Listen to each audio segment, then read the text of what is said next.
재수사 1.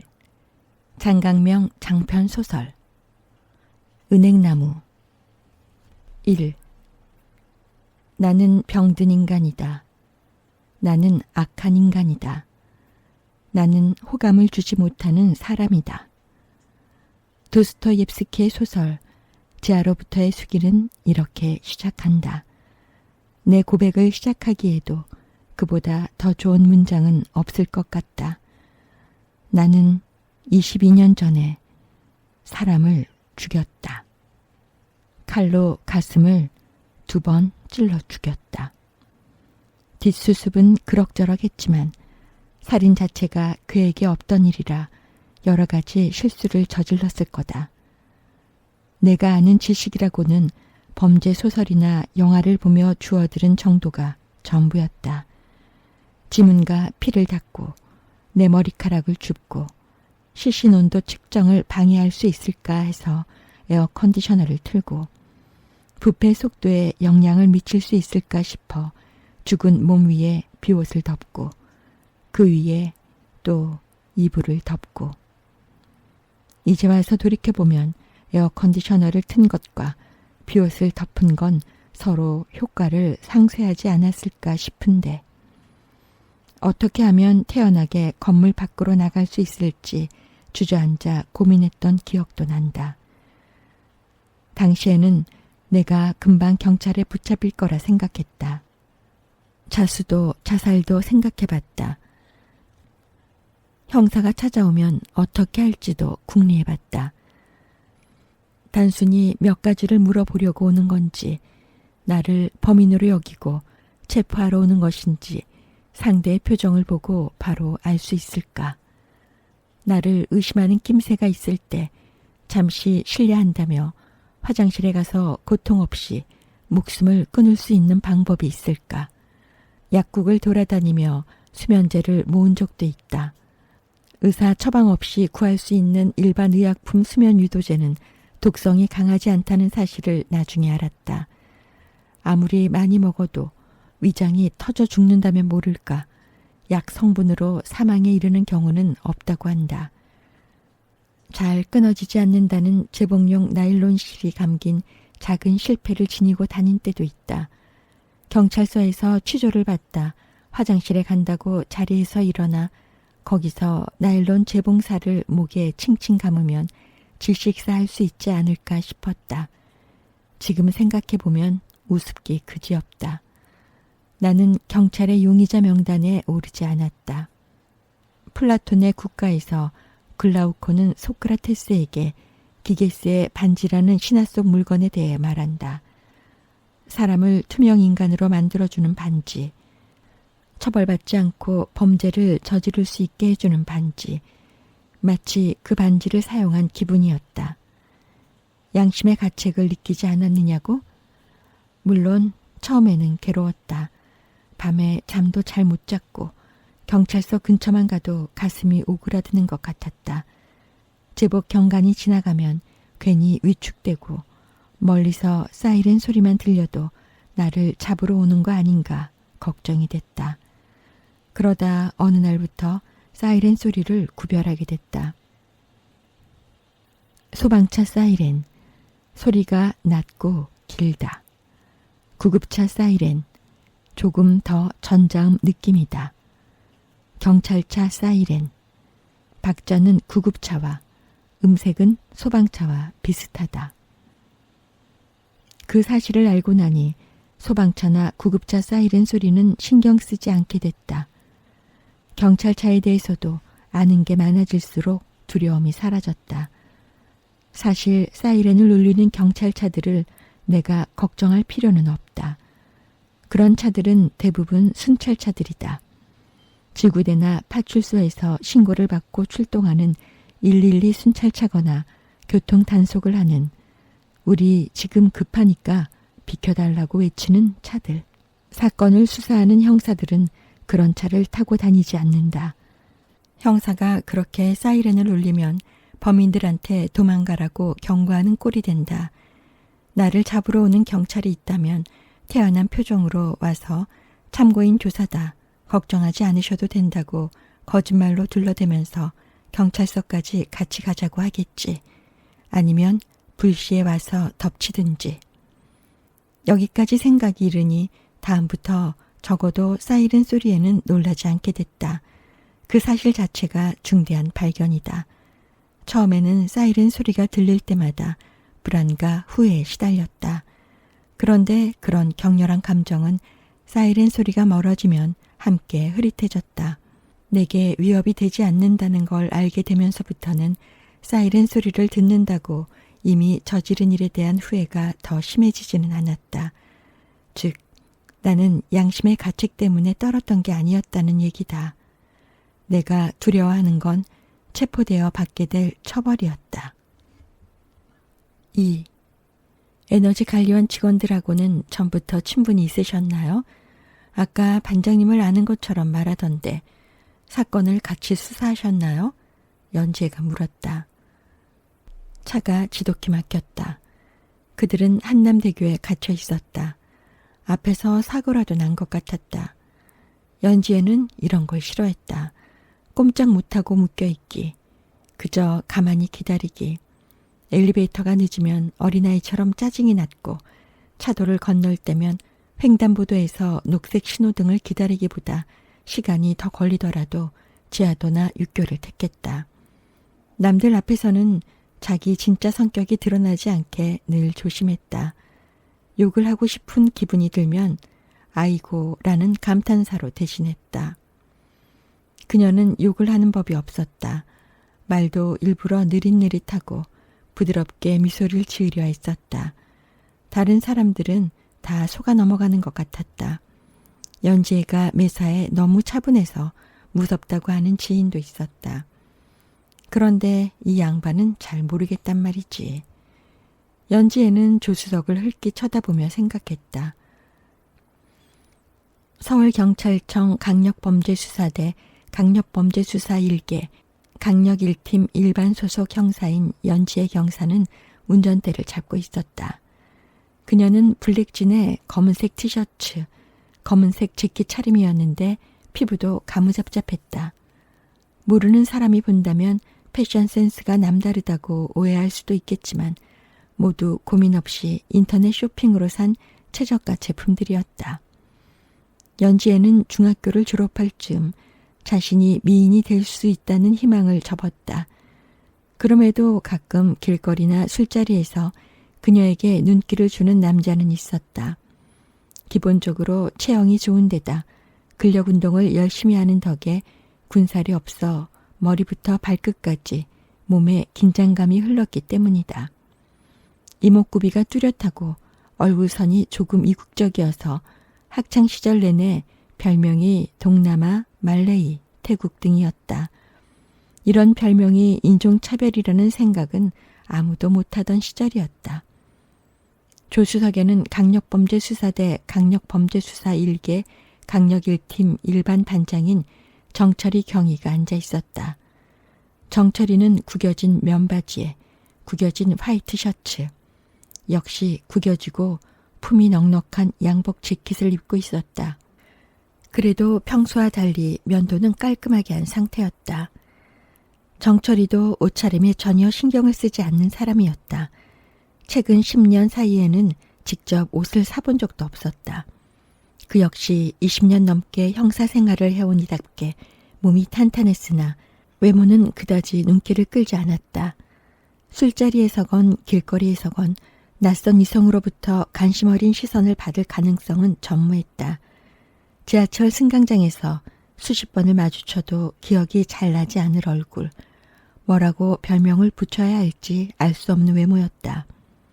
연지혜와 정철이는 분당에 있는 한국에너지관리원 본사에서 회의를 하고 종로의 서울경찰청으로 돌아가는 길이었다.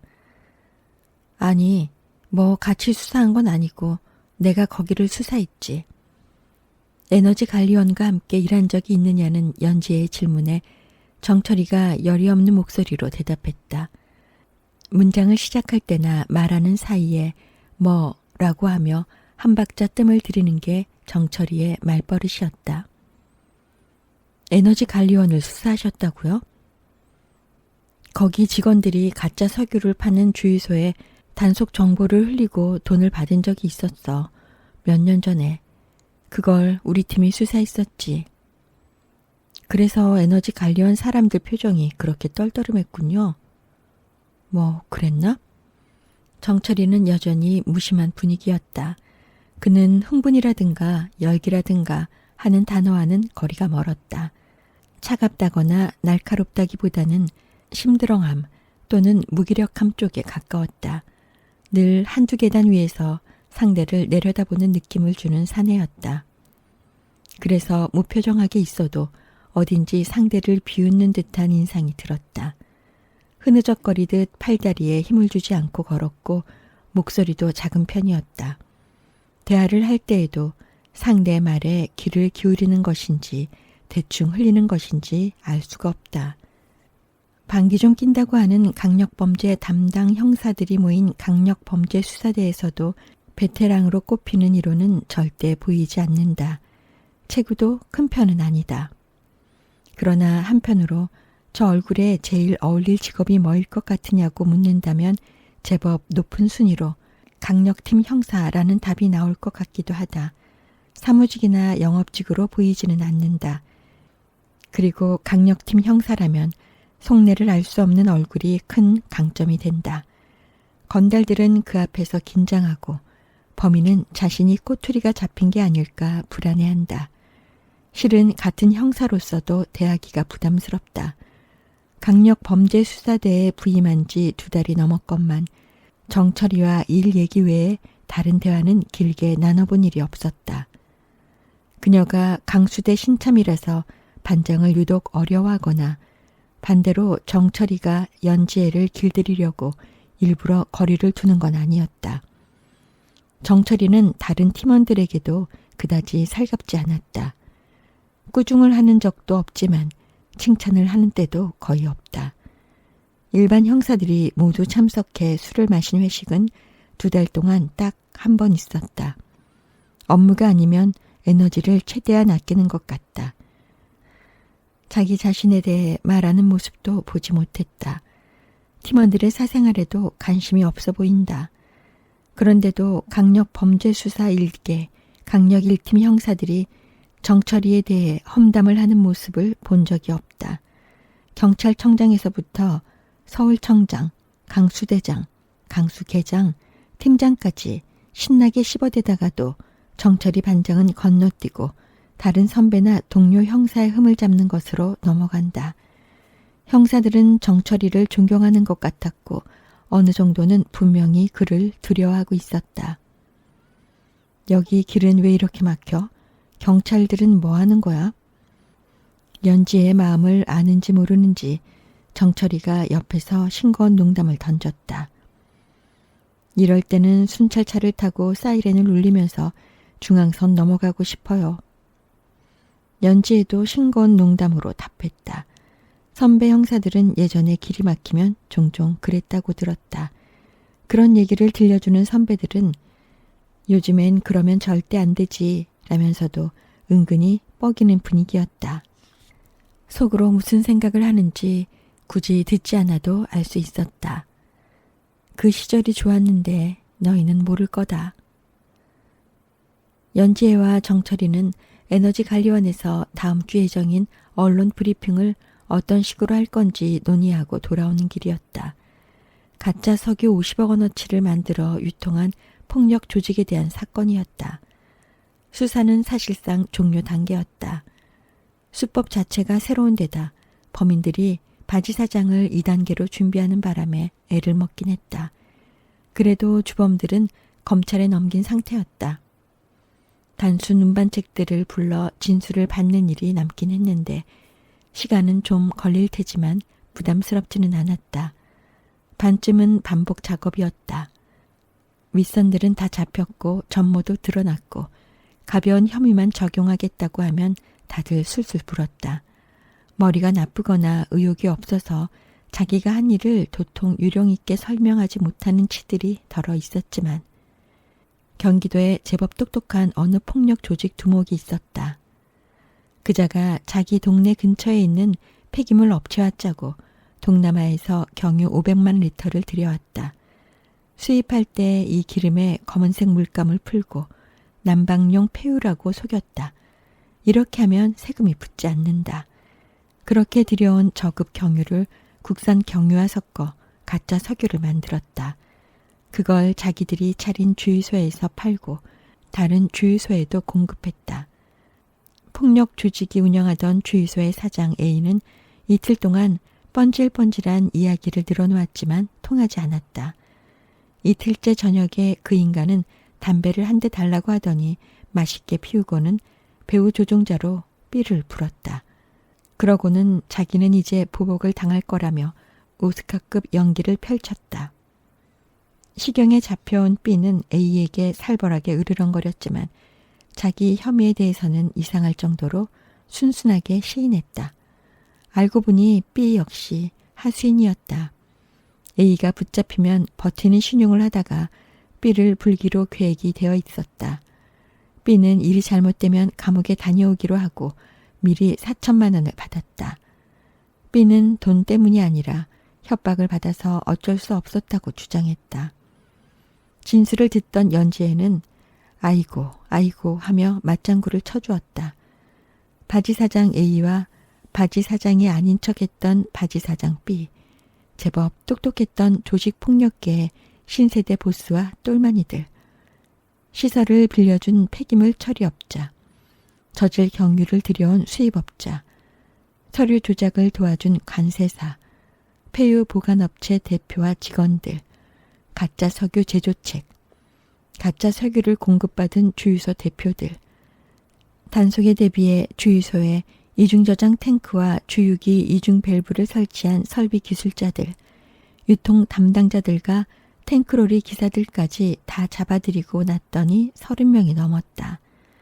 가짜 석유 사건은 보통 에너지관리원이 단서를 잡고 조사를 하다 강제 수사를 해야 할 시점에 경찰에 사건을 넘긴다. 이번 사건의 경우 수사 초기와 후반이 모두 어려웠고 에너지관리원과 강력범죄수사대는 내심 자신들의 공이 더 컸다고 여겼다. 그러다 보니 결과 발표를 앞두고 미묘한 신경전이 일었다. 에너지관리원과의 미팅 자리에 정철이가 간다고 했을 때 연지에는 과연이라며 고개를 끄덕였다. 정철이가 후배 형사들을 대신해 힘들고 귀찮은 일을 나서서 맡아주는 거라고 여겼다. 저렇게 솔선수범하니까 후배들로부터 존경을 받는구나 하고 생각하기까지 했다. 그런데 막상 정철이는 에너지관리원 담당자들과 그다지 협상을 하지 않았다. 브리핑 발표자도 연단에 오르는 순서도 에너지관리원에서 제안하는 대로 고개만 끄덕일 뿐이었다. 그다지 중요하지 않은 문제라는 걸까? 아니면 비장의 무기라도 있나? 경찰 수사 결과에 더 초점을 맞추겠다고 친한 기자들과 미리 약속을 했다던가 하는? 브리핑 때 기자들 많이 올까요? 30명 넘게 권고했는데 기사 좀 나오겠죠? 연지혜가 물었다. 모르지 뭐. 기자들은 자기들 기준이 있더라고. 뭐 그런 건 연 형사가 제일 잘 알지 않아? 네? 제가요? 방송에 다 나왔었잖아. 자전거 타고 도망가는 범인을 달려서 잡은 미모의 여형사라면서. 아, 그거요. 연지의 얼굴이 달아올랐다. 정철이가 자신을 비아냥거리는 건가 하는 생각이 잠시 머리를 스쳤다. 그녀가 처음 강력팀 형사가 되어 맡았던 사건 이야기였다. 다른 사람들 앞에서는 가급적 말하지 않는 경험담이고 특히 선배 형사 앞에서는 절대 꺼내지 않는 화제다. 강력범죄 수사대에 와서는 누구 앞에서도 이야기해 본 적이 없다. 정철이가 그 사건을 기억하고 있는 줄 몰랐다. 그때 범인은 뭐 그냥 절도범이었지? 조물얘기였죠. 훔친 돈 다 합쳐서 300만 원 조금 넘었던가 그랬을걸요. 361만 9천 원이었지. 연지에는 액수를 정확히 기억하고 있었다. 그 돈은 범인이 가져간 금액의 액수이고 피해액은 조금 더 크다. 그자가 무슨 금고나 유리창도 있으니까. 범인 이름은 정주영. 현대그룹 창업자 정주영은 아시아 10번째 부자였지만 상습 절도범 정주영은 전 재산이 자전거 한 대였던 떠돌이였다. 고작 300만 원 훔친 놈인데 붙잡은 사람이 젊고 예쁜 여자 형사라니까 TV에 나오잖아. 뭐 그런 거야.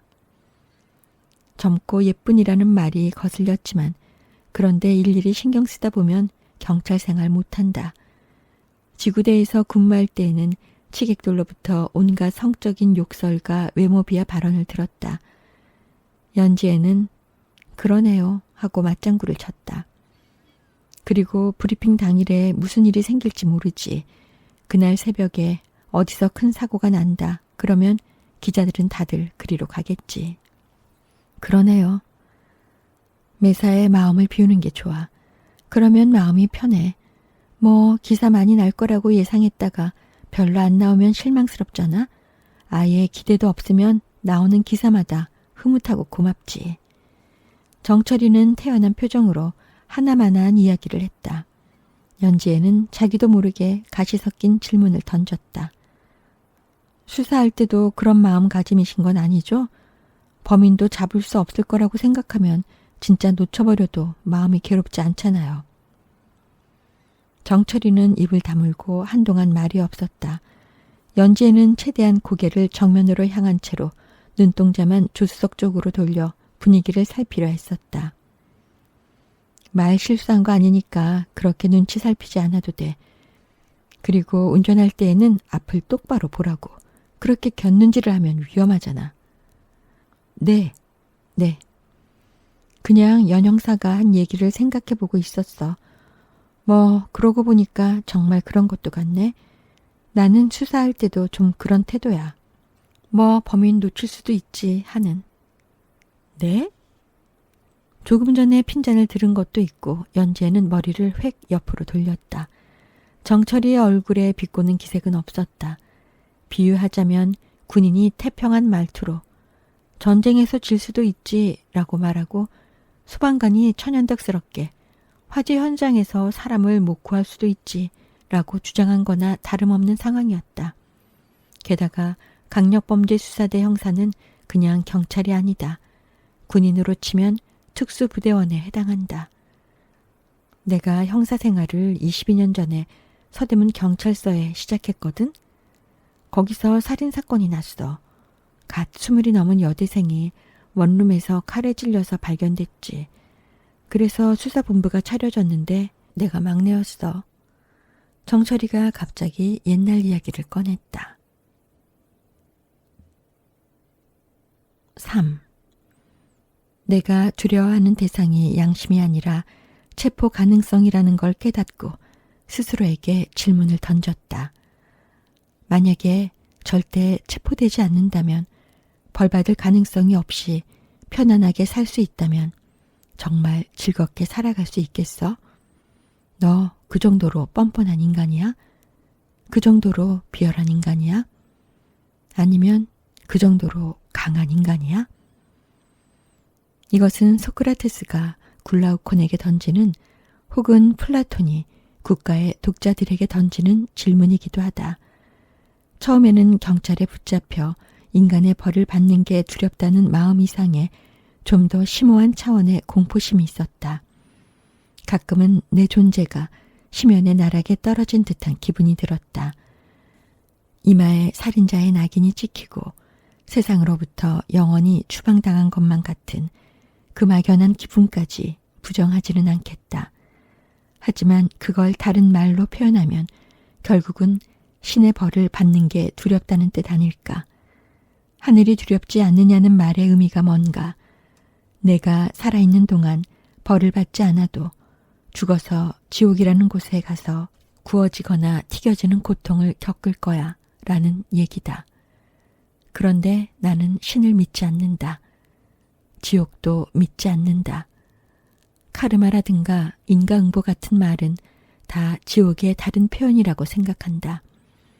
어른들이 어린아이 겁주기 위해 만든 말장난이다. 선행과 악업이 이리저리 얽혀서 모든 사람에게 되돌아온다는 이상한 섭리는 허황되다. 유황불 온도를 세심히 관리하는 악마들만큼이나. 그리고 나는 벼락 같은 깨달음을 얻었다. 내가 진정으로 두려워해야 할 대상은 아무데도 없다는 것. 나를 겁먹게 하는 것들은 사이렌 소리처럼 모두 점점 희미해져 사라져 가리라는 진실. 그걸 깨닫자 안개를 헤치고 나온 것 같은 기분이 들었다. 체포되지 않는다는 보장만 있다면 나는 태연히 살아갈 수 있었다. 그것은 내가 염치가 없거나 비열해서가 아니다. 내가 강해서도 아니다. 내가 자유롭기 때문이다. 살인하지 말라는 인간의 법과 신의 법 앞에 무조건 복종하지 않기 때문이다. 자신이 초인인지 궁금했던 제아벌의 라스콜리코프는 전당포 노파를 향해 도끼를 휘두른 겁쟁이가 됐다. 라스콜리코프는 자신이 비범인이라고 여기다가 계획살인을 저지른 뒤 자기 역시 범인임을 알게 된다. 카라마조프 신의 형제들 이반 카라마조프는 라스콜리코프보다 못했다. 자기가 직접 저지르지도 않은 살인 때문에 무너졌다. 아마 도스토옙스키가 사람을 죽여본 적이 없어서 그런 글을 쓸 수밖에 없었던 것 같다. 아무리 대문호라 한들 살인자에게도 일상이 찾아온다는 진리는 알 수 없었을 테니. 아라비아의 로런스라고 불렸던 T.E. 로런스는 영국의 그리스어 교수들보다 자신이 오디세이아를 더 잘 이해하고 더 잘 번역할 수 있다고 주장했다. 대부분의 그리스어 교수들은 사람을 죽여본 적이 없기 때문에. 어쩌면 도스토옙스키는 그런 이야기를 쓰기에 가장 부적합한 인간이었을지도 모른다. 그는 총사령을 당하기 직전에 황제의 특사로 살아났고 이후 기독교적 정열에 사로잡혔다. 그는 구원을 거의 경험했다. 그런 사람은 신이 없다는 사실을 받아들이기 어렵다. 나는 라스콜리코프의 거울상이다. 나는 내가 보통 사람이라고 생각했다. 그리고 계획 없이 살인을 저지른 뒤 라스콜리코프가 그토록 되고 싶어 했던 비범인이 되었다. 원치 않게, 서서히. 그리고 나는 내가 무엇을 상대하고 있는지 명확히 인식하게 되었다. 그건 신이나 양심이나 내면의 목소리 따위가 아니었다. 멀어지는 사이렌 소리나 경찰 마크나 형사 한두 명도 아니었다. 내가 상대해야 하는 것은 이 사회의 형사사법 시스템이었다. 4. 그래서 수사본부가 차려졌는데 내가 막내였어. 정철이가 말했다. 차는 여전히 가다 서다를 반복하는 중이었다. 이제 겨우 한남대교 북단에 이르렀다. 그런데요? 그때 피해자의 대학 선배 한 사람이 조사를 받으러 왔거든. 그런데 오른손에 붕대를 감고 있더라고. 원래 전문 칼잡이가 아닌 사람이 칼로 사람을 찔러 죽이려 하다 보면 자기 손에도 상처가 남잖아. 그래서 그 녀석한테 붕대는 왜 감았느냐고 물으니까 대답을 안 하더라고. 수상하지. 그런데 이 녀석이 말투도 아주 건방진데다 여간 뻗대는 게 아닌 거야. 뭘 물어도 대답하기가 싫대. 우리는 이거 긴급 체포를 해야 하나 말아야 하나 고민하고 있는데 그 녀석은 자기 형이 무슨 법무법인 변호사라면서 빨리 풀어주지 않으면 짭새들 다 고발하겠다 어쩌고 그러더라고. 그 말을 듣고 화딱지가 나서 내가 그 녀석 따귀를 때렸어. 네? 그래서 어떻게 됐나요? 난리가 났지. 그 녀석 형이 진짜로 변호사더라고. 뻥인 줄 알았는데. 내가 정말 존경하는 팀장님이 있었는데 그 팀장님이랑 나랑 그 녀석 집까지 찾아가서 그 집 부모님께 사흘 동안 싹싹 빌어서 간신히 묻었어. 아이고. 연재가 탄식했다. 그 집에서 고발 안 하겠다는 약속을 받고 서로 돌아오는데 팀장님이 차에서 말씀하시더라고. 철이야, 너는 내가 혼자서 범인을 잡는다고 생각하느냐고. 팀장님 말씀이 아니라는 거야. 범인은 경찰 조직 전체가 함께 잡는 거지 형사 하나가 잡는 게 아니라고. 사건이 나면 신고를 받는 사람이 있고 현장에 나가서 증거를 수집하는 사람이 있고 그 증거를 분석하는 사람도 있고 목격자 찾아다니면서 진술받는 사람도 있고 용의자 몽타주를 그리는 사람도 있고 수배 전단을 전국 곳곳에 붙이는 사람도 있다. 그 모든 사람들이 힘을 합해서 범인을 잡는다. 그러시더라고. 뭐 말하자면 이게 하나의 시스템이라는 거지. 수사 시스템. 그리고 그 시스템은 더 큰 시스템의 한 부분인 거야. 경찰은 수사를 하고 검찰은 기소를 하고 법원은 재판을 하고 교도소에서 범인을 가두고 벌을 주지. 뭐 이건 형사사법 시스템이라고 불러야 하나? 그 큰 시스템을 생각해 보라고. 형사는 결코 범인을 잡아 응징하고 정의를 세우는 사람이 아니야. 그런 사람은 아무도 없어. 그 일을 하는 건 커다란 시스템이고 사람들은 거기서 자기가 맡은 역할만 할 뿐이지. 형사도 그중 한 사람이고. 하지만 그 큰 시스템 전체에서 형사 한 사람의 역할을 보면 크다면 크고 작다면 작은 거지. 이게 우스운 게 괜찮은 형사의 영향력은 작아. 무능한 형사의 영향력도 크지 않아. 그런데 나쁜 형사의 영향력은 커. 네? 어느 형사가 제 할 일을 잘해서 그 팀이 범인을 잡는다. 그래서 검사가 기소하고 판사가 유죄 때리고 범인이 감옥에 간다. 그러면 그걸로 끝이지. 부품들이 제대로 굴러간 거야. 어느 형사가 게을러서 자기 할 일을 안 한다. 또는 무능해서 제 일을 잘 못한다. 이건 시스템에 치명적인 악영향을 미치지 않아. 뭐 이 시스템에는 보안 장치들이 있으니까. 그 형사가 증거를 제대로 수집하지 못하거나 목격자 진술을 제대로 받지 못해도 다른 사람이 그 일을 하면 돼. 어디 나사가 좀 삐걱거리거나 벨트가 느슨해진 정도야. 그런데 어느 형사가 증거를 조작했다거나 증인을 협박했다면? 그러면 관련 증거를 전부 못 쓰게 돼. 최악의 경우에는 진범을 잡아놓고도 풀어줘야 할 수도 있어. 볼트 조각이 부러져서 다른 톱니 사이에 끼면 기계장치 전체가 멈춰버릴 수도 있는 거지. 다른 부품들도 못쓰게 만들어 버릴 수도 있겠고. 바꿔 말하면 우리 형사사법 시스템은 나쁜 형사에 취약해. 그러니까 이 시스템에 몸담은 사람이 제일 중요하게 생각해야 할 점은 나쁜 부품이 되면 안 된다는 거야. 차라리 헐렁하고 게으른 게 나아.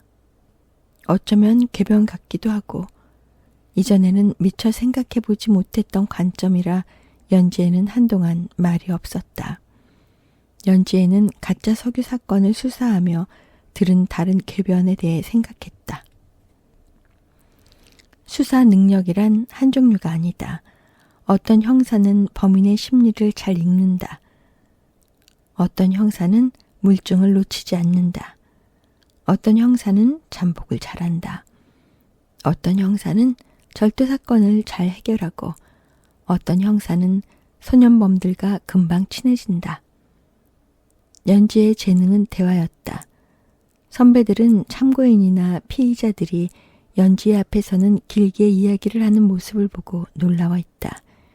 그들이 왜 자기 앞에서 길게 이야기를 하는지는 연지의 자신도 잘 몰랐다. 그냥 남자 형사보다 여자 형사 앞에서 말이 많아지는 것일 수도 있었다. 연지애가 욕설을 하지 않고 피의자들에게 가끔 정말 안 됐다는 표정으로 쓸쓸한 미소를 지어주기 때문일 수도 있었다. 가짜 석유를 팔던 주유소 사장은 뺀질거리는 인간이었다. 이틀 동안이나 연지애에게 이런저런 말도 안 되는 변명을 하다 마지막에 한 얘기가 가짜 석유를 파는 게 정말 그렇게 비난받을 일이냐는 것이었다. 그래요. 저희가 동남아산 경유를 몰래 들여와서 국산 경유를 섞어서 가짜 석유를 만들었습니다. 그런데 동남아에서는 그 동남아산 경유가 합법이다 이거예요. 거기 자동차들은 그 경유를 써요. 그게 왜 한국에서는 문제가 됩니까? 세금을 안 냈으니까 죄가는 치르겠는데 저희들이 누굴 다치게 한 건 아니지 않습니까? 주유소 사장이 말했다. 질 낮은 가짜 석유를 쓰다 보면 자동차가 쉽게 고장나고 수명도 줄어들잖아요. 그만큼 국민 안전을 위협하신 거죠. 연지혜가 대꾸했다. 그러면 동남아에서는 이게 왜 허용되는 거예요? 동남아 차가 더 튼튼한 것도 아니잖아요. 아니면 동남아는 사람값이 더 싼가요? 형사님, 그런 식으로 따지면 아예 자동차를 만드는 사람들을 다 잡아야 하는 거 아닙니까? 자동차라는 게 굴러다니는 한 교통사고가 나기 마련인 거 아닌가요? 국민 안전을 그렇게 걱정한다면 아예 자동차를 만들지 말아야 하는 거죠. 대꾸는 하지 않았지만 일리 있는 얘기라고 연지혜는 속으로 생각했다. 한국에서 한 해 교통사고로 사망하는 사람은 3,000명에 가깝다. 매일 7명 이상 숨진다. 연지혜가 처음 경찰이 됐을 때만 해도 연간 교통사고 사망자 수가 6,000명이 넘었다. 만약 교통사고가 질병이고 자동차가 감염원이라면 정부는 전 국민이 자동차라는 물건에 손도 대지 못하게 할 거다. 그리고 분명히 가짜 석유의 해악이 자동차의 해악보다는 적다. 만약 정말로 한 인간의 생명이 무한히 가치 있는 것이라면, 세상 무엇보다도 소중하다면 우리는 자동차를 금지해야 한다. 우리는 성면이 들어간 건물을 철거하고 라돈이 들어간 침대를 폐기한다. 사람의 생명에 영향을 미칠 가능성만으로도 수십 수백 가지 화학물질에 대해 엄격한 규제를 만든다. 그러나 자동차에 대해서는 관대하다. 자동차가 주는 편익과 1년에 수천 명 규모의 인명 중에 현대사회는 명백히 전자를 택했다. 그것이 우리 사회가 추구하는 가치이며 형사사법 시스템은 그 가치를 소화한다.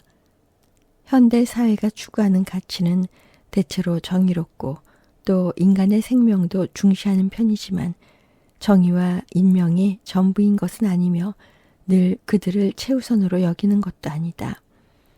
가짜 석유 제조와 유통 범죄의 피해자는 그걸 사서 쓴 자동차 운전자들이라기보다는 국가 자체라고 연지혜는 생각했다. 정유사와 주유소가 제대로 석유 제품을 팔았을 때 거둘 수 있는 세금을 얻지 못한 것이 국가가 입은 피해다.